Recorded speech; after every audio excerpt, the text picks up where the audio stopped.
പ്രഗ്നൻസിയുടെ തുടക്കം മുതലേ ഗർഭിണികൾ മസ്റ്റായും ഭക്ഷണത്തിൽ ഉൾപ്പെടുത്തേണ്ട ഒന്നാണ് റാഗി. അപ്പോൾ റാഗി ഉപയോഗിച്ചിട്ട് നമുക്ക് കുടിക്കാവുന്ന വളരെ ടേസ്റ്റി ആയിട്ടുള്ള ഒരു ഡ്രിങ്ക് റെസിപ്പിയാണ് കാണിക്കുന്നത്. ഈ ഒരു റെസിപ്പിയിൽ ഡ്രിങ്ക് ഉണ്ടാക്കിയിട്ട് ഡെയിലി ഗർഭിണികൾ കഴിക്കുകയാണെന്നുണ്ടെങ്കിൽ പ്രഗ്നൻസി സമയത്ത് ഉണ്ടാകുന്ന ഡയബറ്റീസ് സാധ്യത, അതായത് ജസ്റ്റേഷണൽ ഡയബറ്റീസ് നിങ്ങൾക്ക് വരാനുള്ള സാധ്യത വളരെയധികം കുറയ്ക്കുന്നതിനും കുഞ്ഞിൻ്റെ ഡെവലപ്മെൻറ്റിന് ആവശ്യമായ പ്രോട്ടീൻസും മിനറൽസും കാൽഷ്യവും അയണും എല്ലാം പ്രൊവൈഡ് ചെയ്യുന്നതിനും ഇനി ബ്രസ്റ്റ് ഫീഡിങ് ചെയ്യുന്നവരാണെന്നുണ്ടെങ്കിൽ നിങ്ങളുടെ ബ്രസ്റ്റ് മിൽക്ക് പ്രൊഡക്ഷൻ ഇംപ്രൂവ് ചെയ്യുന്നത് ഈ ഒരു ഡ്രിങ്ക് കുടിക്കുന്നത് വളരെ നല്ലതാണ്.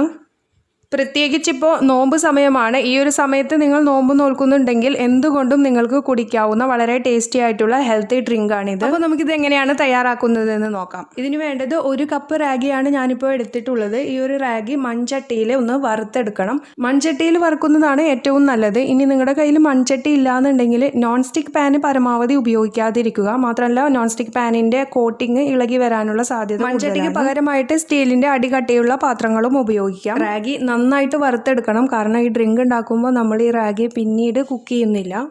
റാഗി നന്നായിട്ട് ചൂടായി വരുമ്പോൾ കണ്ടോ, വെളുത്ത കളറിൽ ഇതുപോലെ ഇങ്ങനെ റാഗി സ്പ്ലിറ്റ് ആയിട്ട് ഉൾഭാഗം വെള്ള കളറിൽ പുറത്തേക്ക് കണ്ടു. ഈ റാഗിയുടെ കളർ നന്നായിട്ട് ഡാർക്കായി വരും. ആ ഒരു സമയത്താണ് നമ്മൾ ഫ്ലെയിം ഓഫ് ചെയ്യേണ്ടത്.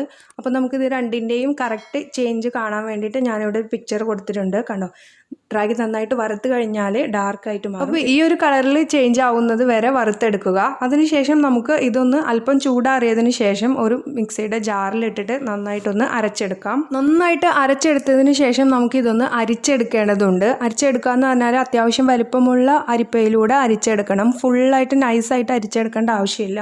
കാരണം റാഗിയുടെ പുറംതൊണ്ടിൽ ഒരുപാട് ന്യൂട്രീഷ്യസ് ആയിട്ടുള്ള ഘടകങ്ങൾ ഉള്ളതാണ്. അതുകൊണ്ട് ഒരിക്കലും അതിനെ പൂർണ്ണമായിട്ടും അവോയ്ഡ് ചെയ്യരുത്. ഇങ്ങനെ അരിച്ചു കിട്ടിയ ആ റാഗിയുടെ പാലിലേക്ക് ഇനി നമുക്ക് തിളപ്പിച്ചാറിയ 1 ഗ്ലാസ് പാല് കൂടെ ആഡ് ചെയ്യേണ്ടതുണ്ട്. അപ്പോൾ നമുക്ക് ഇനി ഇതിലേക്ക് 1 ഗ്ലാസ് തിളപ്പിച്ചാറിയ പാല് കൂടെ ചേർത്ത് കൊടുക്കാം. മധുരത്തിനായിട്ട് ഇവിടെ യൂസ് ചെയ്യേണ്ടത് തേനോ അല്ലെങ്കിൽ ശർക്കര ഉരുക്കിയെടുത്ത നീരോ ആണ്. ഒരിക്കലും പഞ്ചസാര ഉപയോഗിക്കരുത്. പഞ്ചസാര ഉപയോഗിക്കുകയാണെങ്കിൽ നമുക്ക് ഈ ഒരു ഡ്രിങ്ക് കൊണ്ട് ഉദ്ദേശിക്കുന്ന അതേ റിസൾട്ട് ലഭിക്കില്ല. ഞാനിപ്പോൾ ഇവിടെ തേനാണ് ഇതിലേക്ക് ആഡ് ചെയ്ത് കൊടുക്കുന്നത്. നമ്മുടെ മധുരത്തിനനുസരിച്ച് പാകത്തിന് തേൻ ഇതിലേക്ക് ആഡ് ചെയ്ത് കൊടുക്കാം. ഇനി ഇത് നന്നായി മിക്സ് ചെയ്തെടുത്തതിന് ശേഷം നമുക്ക് ഈ ഒരു ഡ്രിങ്ക് ഇങ്ങനെ വേണമെങ്കിലും കുടിക്കാം. അതല്ലാന്നുണ്ടെങ്കിൽ ഇതിലേക്ക് ഫ്രൂട്ട്സും നട്ട്സോ അരിഞ്ഞിട്ടത് കൂടി മിക്സ് ചെയ്തിട്ട് കുടിക്കാം. ഞാനിപ്പോൾ ഇതിലേക്ക് ഒരല്പം വാട്ടർമെലണും ഒരല്പം ചെറിയ അണ്ടിപ്പരിപ്പ് ചെറുതായി നുറുക്കിയതും കൂടെ ഇതിലേക്ക് മിക്സ് ചെയ്യുന്നുണ്ട്.